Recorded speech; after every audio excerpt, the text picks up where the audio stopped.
Hello and welcome. You're watching To The Point. The Cabinet has cleared the Judicial Appointments Bill, which will change the way judges are chosen. But does the National Judicial Appointments Commission live up to expectations? Or does it fall short in critical areas? That's the debate in part 2. First, however, the growing demand for fresh elections for the Assembly in Delhi. The Supreme Court has given the government 5 weeks to decide its position, but what's already clear is that the present Assembly cannot produce another government and therefore has clearly outlived its utility. But is the government ready to accept that fact, or is it ducking the elections for political reasons? That's the first discussion tonight. And now joining me to discuss what should happen to the Delhi Assembly is Aam Aadmi Party leader Prashant Bhushan, BJP Delhi spokesperson Sambit Patra, the well-known Supreme Court lawyer Dushyant Dave, and former Congress Minister Kiran Walia. Sambit Patra, let me start with a simple question. With none of the three main parties in the Delhi Assembly willing to form a coalition, it's quite clear that the present Delhi Assembly simply cannot form a government. So why is the BJP government in the centre keeping the Assembly in suspended animation rather than dissolving it and seeking a new mandate? First and foremost, Karan, you're absolutely right that as of now, no kind of coalition appears to be working. But most importantly, it is not BJP which is keeping the whole thing in suspended animation. The ball lies with the Lieutenant Governor right now, and the Lieutenant Governor has to take a call. Secondly, we have seen a few days ago, a video had cropped up as to how the Aam Aadmi persons, MLAs, were trying to contact one of the MLA of the Congress and trying to form the government. Even the video went to the extent of saying that Mr. Manish Sisodiya, a very important minister in the Aam Aadmi Party dispensation, wanted to contact this Congress MLA to work out a formula of formation of government. So I believe, may not be in BJP, but in the other political parties, there is some sort of consensus going on for the formation of government. So I believe if all kind of opinions are exhausted at the end of the day, all kind of options are exhausted at the end of the day, Bharatiya Janata Party is not shying away from running into an election. Prashant Bhushan, we have a very interesting situation. You've just heard Sambit Patra, the BJP spokesperson, accuse your party of trying to lure Congress MLAs. Earlier, your party was accusing the BJP of trying to lure your MLAs or even to split your party. Would you accept whoever is doing the luring and whoever is being lured? One critical reason why, in fact, Delhi Assembly elections are not being held is because there's a hope of horse trading that will permit a government to form. And it seems all the parties at some level are guilty of horse trading or trying to horse trade.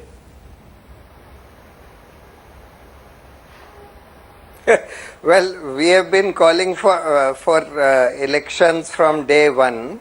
When our party resigned, it called for fresh elections, asked for dissolution, called for fresh elections. Soon after that, we went to the court. Every 2 weeks, the matter was heard in the court. Every time in every hearing, we asked for dissolution and fresh elections. It's unfortunately mainly the BJP and also the Congress to some extent, which has been dilly-dallying on this. The BJP is today in control of the central government, and the decision to dissolve and call for fresh elections has to be taken by the central government. It's really the president who has to decide. Why are they not dissolving? When we have been asking for it, the court has asked for it. The court has asked repeatedly, look, if nobody is in a position to form the government, with all the three parties not willing to support each other, why should you not dissolve and allow a fresh election to take place and have a democratically elected government? It's the BJP which has been saying that let the Lieutenant Governor call us and then we will take a call. It's really a rather, if I might say so, an absurd kind of proposition. Okay. If they are in a position to form the government, let them stake a claim. How will they form the government when the Congress and the Aam Aadmi Party is not willing to support them? If they want to form a government by defections, etc., let them stake their claim. What is this thing about saying that let the Lieutenant Governor call us and then we will decide? I'll come to the Lieutenant Governor's point in a moment's time. I want to first stick to this critical issue of luring MPs, trying to split parties and form a government by defection. I'll go back to Sambit Patra before I go to my other guest. Sambit Patra, both the Aam Aadmi Party as well as its individual MLAs and Congress and its individual MLAs have given repeated instances of the BJP trying to lure MLAs by offering money, sometimes in several crores, or to in fact split parties. So when you accuse in fact the Aam Aadmi Party of luring your MLAs, the truth is most of the accusations have been the other way around. And people say the reason the BJP has not dissolved the assembly is because you're hoping that through luring MLAs and splitting parties, you can form a government without going through another election. That's why you're keeping it in suspended animation, and you'll continue to do so until you've lured enough MLAs or split enough parties to form a government without going through an election.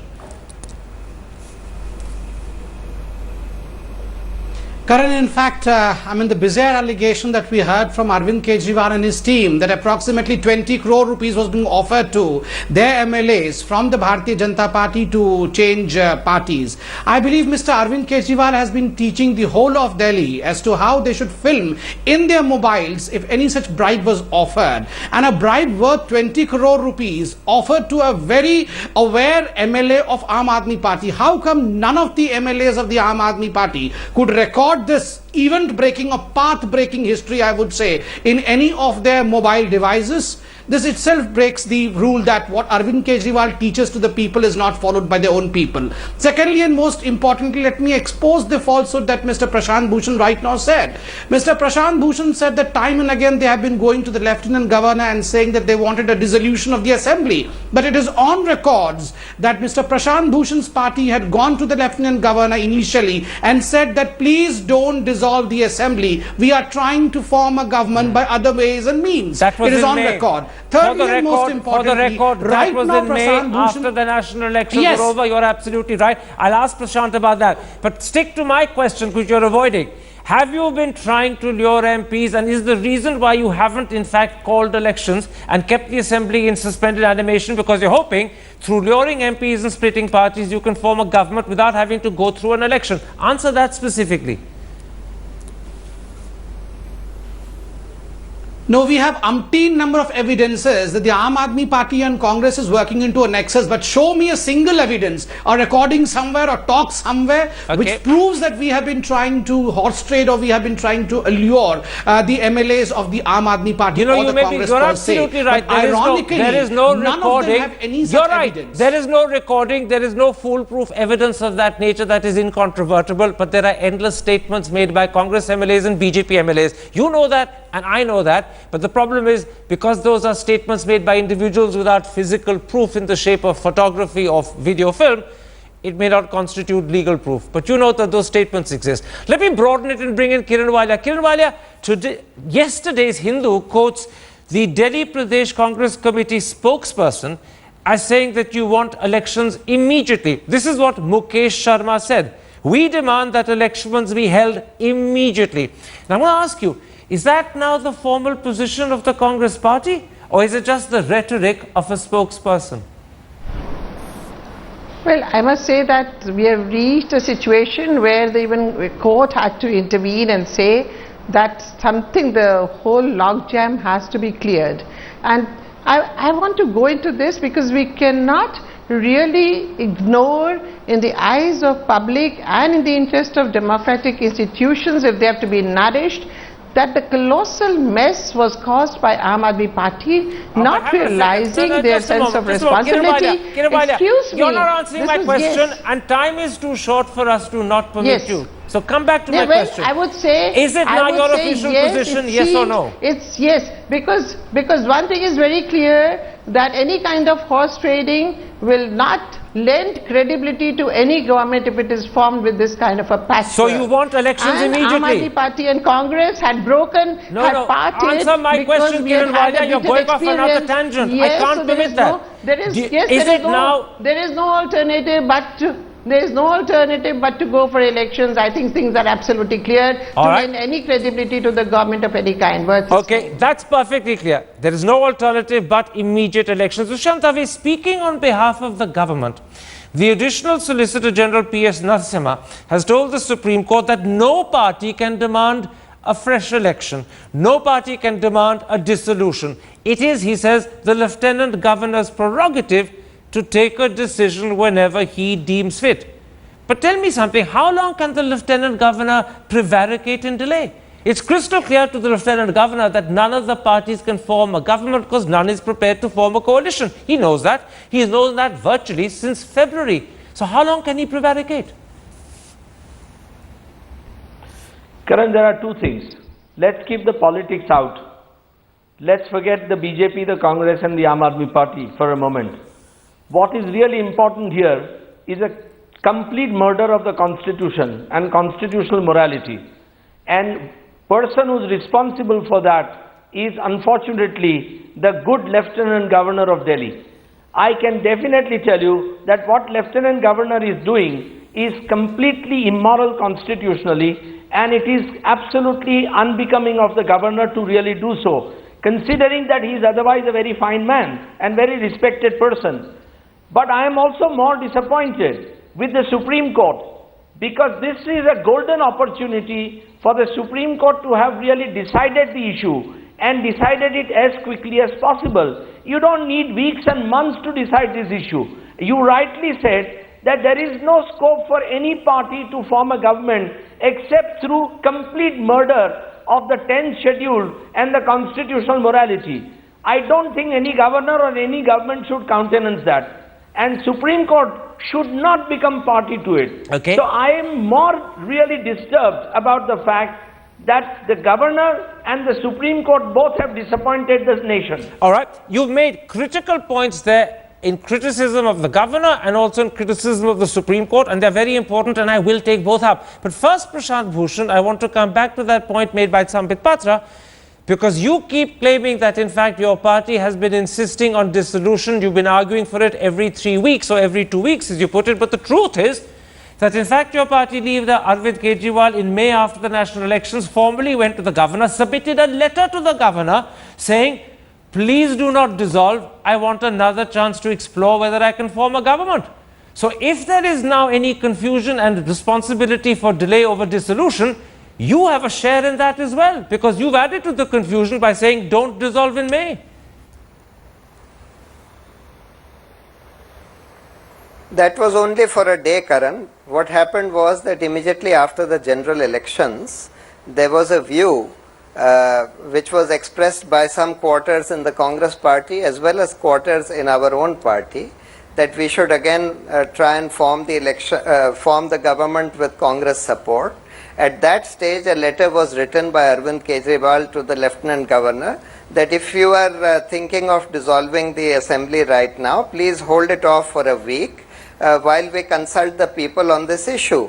However, the very next day, Arvind Kejriwal went and made a public announcement that no, we don't want to do that, because the Congress thereafter indicated that they are not prepared to support the Aam Aadmi Party Can I interrupt you there, Prashant Bhushan? And therefore, permit me to interrupt you. was off within a day. I'll tell you why I'm interrupting you, because you claim this was only for a day or for a week. But Satish Upadhyay, the Delhi BJP president, has gone on record to say that as yet, in August, you still haven't withdrawn that letter. As far as the governor is concerned, the last communication he has in writing from Arvind Kejriwal is don't dissolve. If you've changed your position and you want a dissolution, surely Mr. Kejriwal should say to the governor, I withdraw my letter. I've changed my position. That critical step, he hasn't formally taken with the governor, even though you say he said it at public meetings in Delhi. But those are irrelevant comments if he won't say it in writing to the governor. He went publicly with all the MLAs to meet the Lieutenant Governor. Subsequently, he has made at least 20 public statements. We have run a whole campaign in Delhi for dissolution. We have repeated this several times to the Supreme Court after that. In the Supreme Court, we have been saying that please issue a mandamus to the central government and to the President to dissolve the assembly and hold fresh elections. Have you formally withdrawn the letter? What do you mean formally withdrawn the letter?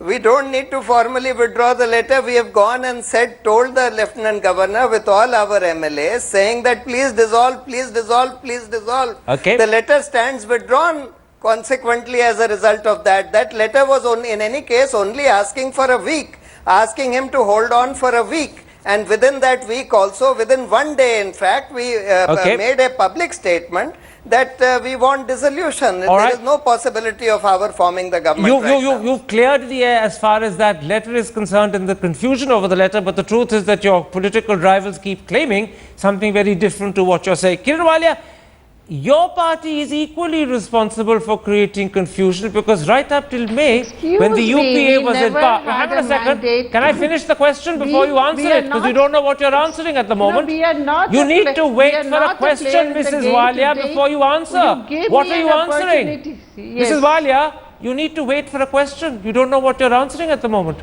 Yes, What I'm pointing yes. out is this, Yeah. that I've right been up wanting till to May... make a point for a while, No, yeah. just a moment, Mrs. Walia. Wait for the question. I know you're eager to speak, yes. but you need to know what I'm asking you first.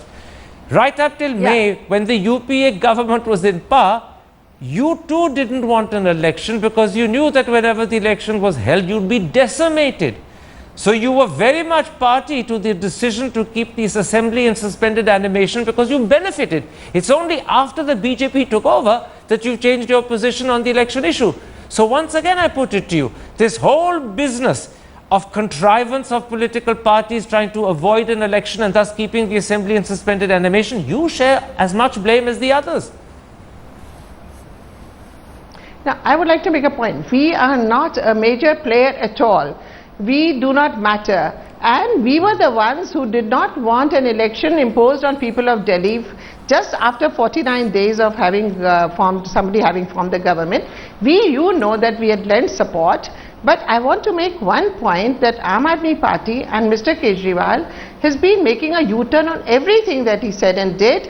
On one hand, they are going about the city putting posters that no other party other than them want dissolution of the assembly. On the other hand, they've gone on record, and the things were shown on the screen, how they have contacted the Congress MLAs to enable them to form the government once again. And our MLAs, with solid proof, went on record in the media that they were approached and they declined. So, as far as we are concerned, there is a chronological order. Yes, the Lieutenant Governor in his wisdom thought it may be too early to start another business of election with one after the other. It doesn't really benefit democracy also. So we there supported, and now after the Aam Aadmi Party behaved in the irresponsible manner that it did, situation has changed. We are not going to support them any longer, and we realize it has to be an election. You're making it clear that your position has changed. It changed when the Aam Aadmi Party government collapsed. Let me come back to Dushyant Dave and raise that issue of criticism of the Lieutenant Governor. You blamed him. You said he's behaved wrongly. You said that he's behaved unconstitutionally. But aren't you overlooking the fact that at the end of the day, the Lieutenant Governor can only do what the Home Minister tells him to do? That's where he takes his instructions from. And it's the Home Minister who's actually using the Lieutenant Governor as an excuse. You heard Sambit Patra say that the decision has to be taken by the Lieutenant Governor, but you know and I know that the Lieutenant Governor can't take the decision until the Home Minister tells him to do so. So is it fair to blame the Lieutenant Governor?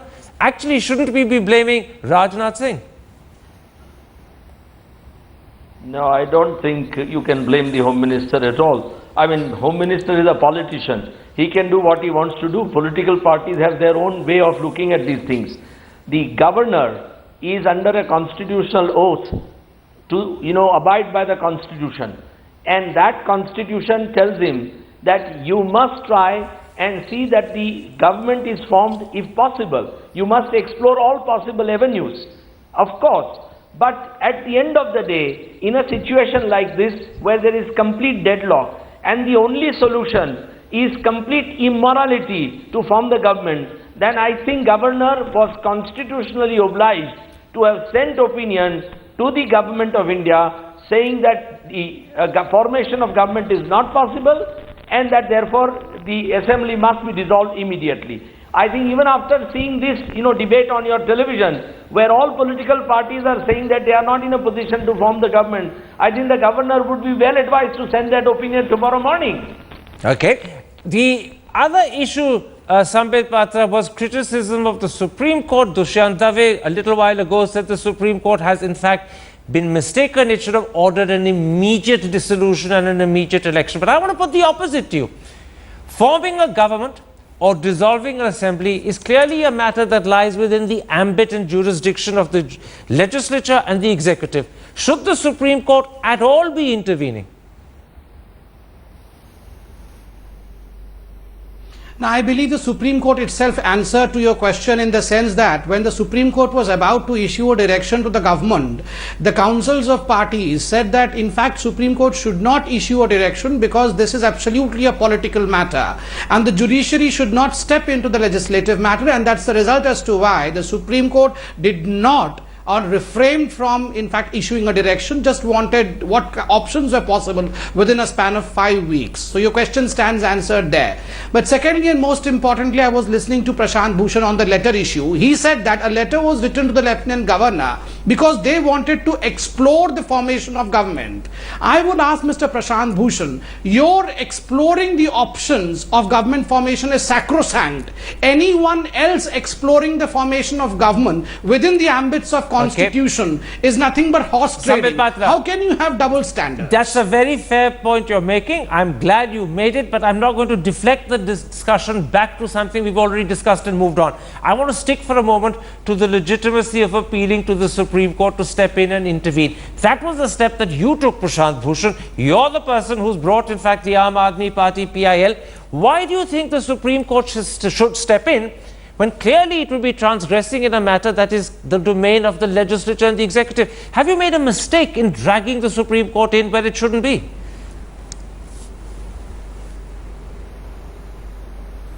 Well, it is in the domain of the legislature and the executive, but when the executive does not perform its duty, it's mainly in the domain of the executive. It's the central government which has to take the decision to dissolve and call for fresh elections.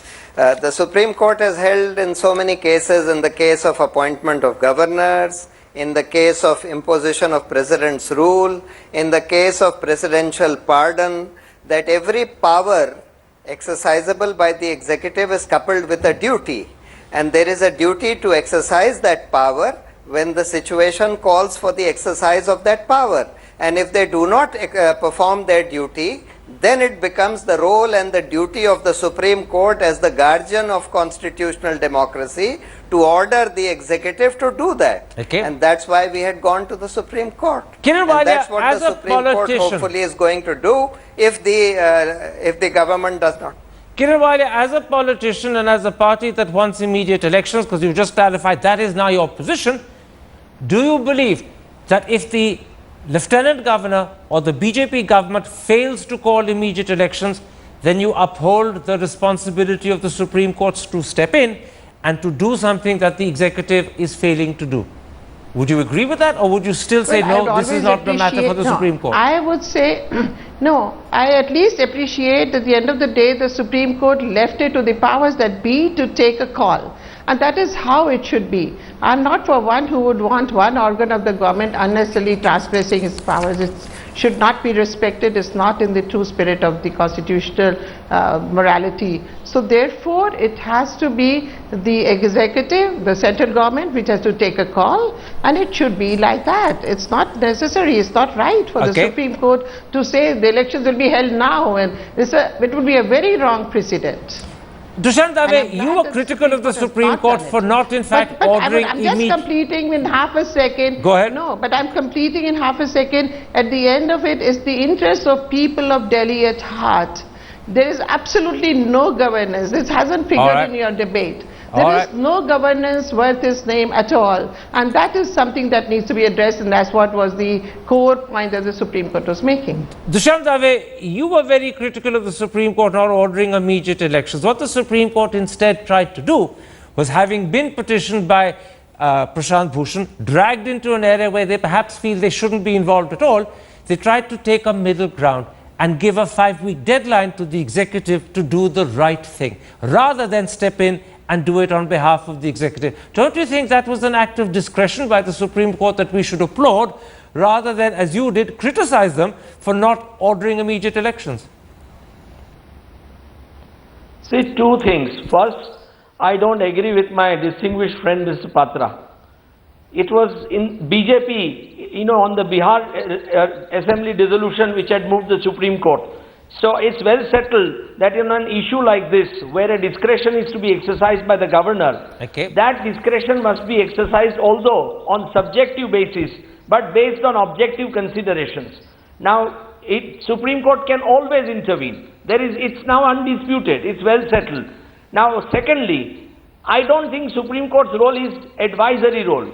The Supreme Court is not acting on a presidential reference where it has a power to advise the president. Here is, a list which is to be decided between the parties. The petition is filed which seeks dissolution. I don't think Supreme Court should shirk its responsibility. Yes, you may be right that Supreme Court is using its discretion wisely. One way of looking at it. But I personally feel that it is not right for the Supreme Court when it finds that government and the governor are acting unconstitutionally to really give them chance again and again to correct the situation. All right. You have to strike at this, inaction or this kind of unconstitutional, actions. All right. I'm afraid we've run right out of time. We're going to have to leave it there. This is a somewhat unfinished debate, but that's because the outcome is still unknown. And in fact, many people are disputing what the outcome should be. That's the reason why, in fact, we have to remain somewhat suspended in the air. My thanks to all four of my guests for joining me.